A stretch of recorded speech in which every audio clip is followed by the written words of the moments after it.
भाजपाचे माजी आमदार संदीप नाईक यांनी असंख्य कार्यकर्त्यांसह राष्ट्रवादी काँग्रेस पार्टी शरदचंद्र पवार पक्षात प्रवेश केला। बेलापुर के सम्मान में, बेलापुर के सम्मान में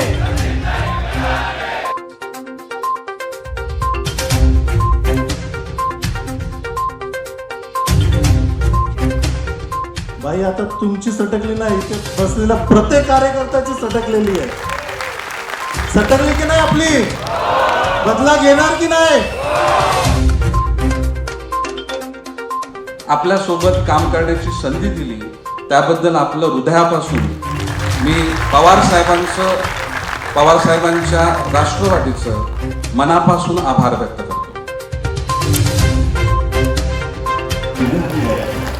पूर्ण ताकदीने आपण सगळे एकत्रित काम केलं तर पवार साहेबच न्याय देऊ शकतात आणि पवार साहेब हेच आपल्या सगळ्यांचं घर आहे, हे कधी विसरू नका। भाजपाचे माजी आमदार संदीप नाईक यांनी 28 पेक्षा अधिक नगरसेवक, पदाधिकारी आणि असंख्य कार्यकर्त्यांसह राष्ट्रवादी काँग्रेस पार्टी शरदचंद्र पवार पक्षात प्रवेश केला।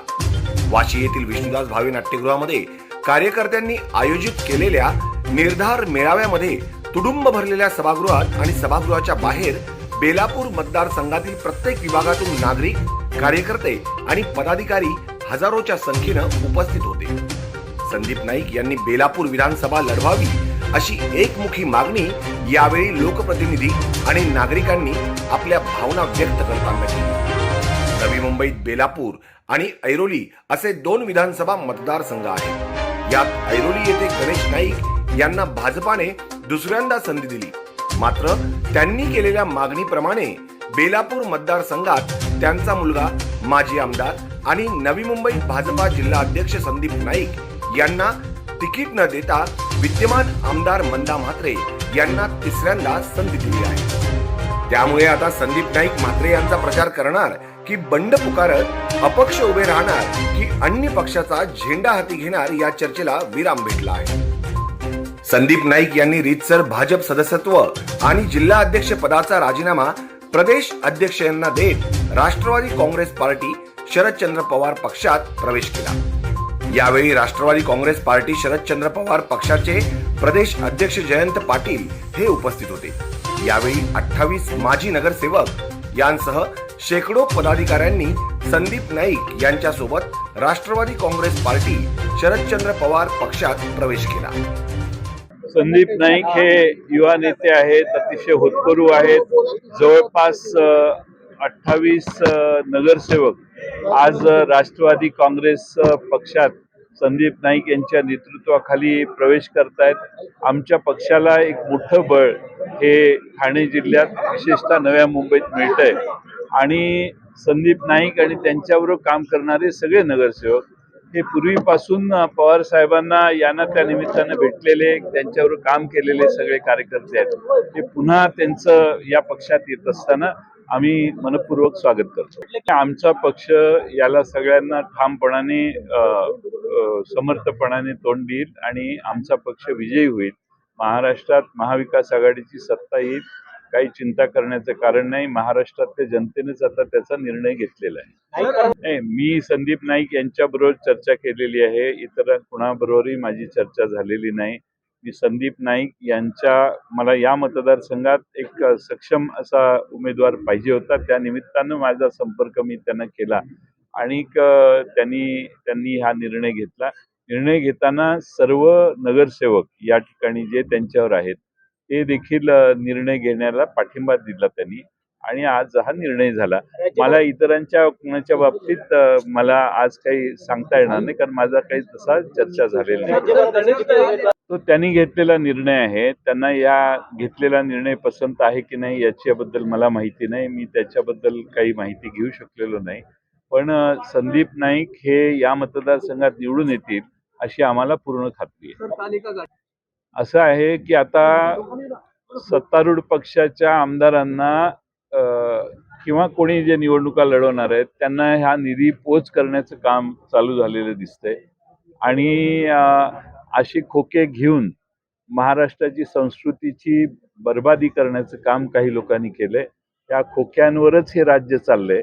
मागचे 1.5 वर्ष सगळीकडे खोके वाटून आपली सत्ता टिकवणं, सत्ता मिळवणं, सत्ता ओरबडून घेणं हे काम खोक्याच्या जीवावर, खोक्याच्या ताकदीवर चाललंय. म्हणून तर एवढे आमदार तिकडे गेले आणि त्यामुळं ही सगळी खोके वाटपाची संस्कृती महाराष्ट्रात बंद करायची या निर्धाराने आमची महाविकास आघाडी काम करते. 2019ला नवी मुंबईमधून मी निवडणूक लढेल अशा प्रकारचं वातावरण होतं. त्यावेळेस मला दिलेला शब्द हा पाळला नाही आणि त्यावेळेस त्या परिस्थितीमध्ये मला थांबावं लागलं.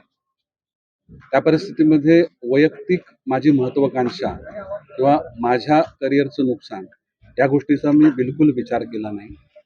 येणाऱ्या कालखंडामध्ये शहराच्या विकासाचं हित साधलं जाईल. माझ्या समवेत आलेले माझे सर्व सहकारी यांचा सन्मान केला जाईल आणि त्या माध्यमातून नवी मुंबई शहराचा विकास होईल अशा प्रकारची माझी अपेक्षा होती. 2019 बेलापूर मतदारसंघामधील आमदाराकरता आम्ही सर्व कार्यकर्त्यांनी मनापासून काम केलं, यश संपादन केलं. परंतु निवडणुकीचे निकाल लागल्यानंतर आम्हा सर्वांना, आमच्या कार्यकर्त्यांना जी वागणूक दिली गेली ती अपमानास्पद होती. अपमानास्पद वागणूक दिलीच, परंतु जे शब्द आपण ऐकू शकत नाही अशा प्रकारच्या शब्दांचा देखील शब्दप्रयोग केला गेला.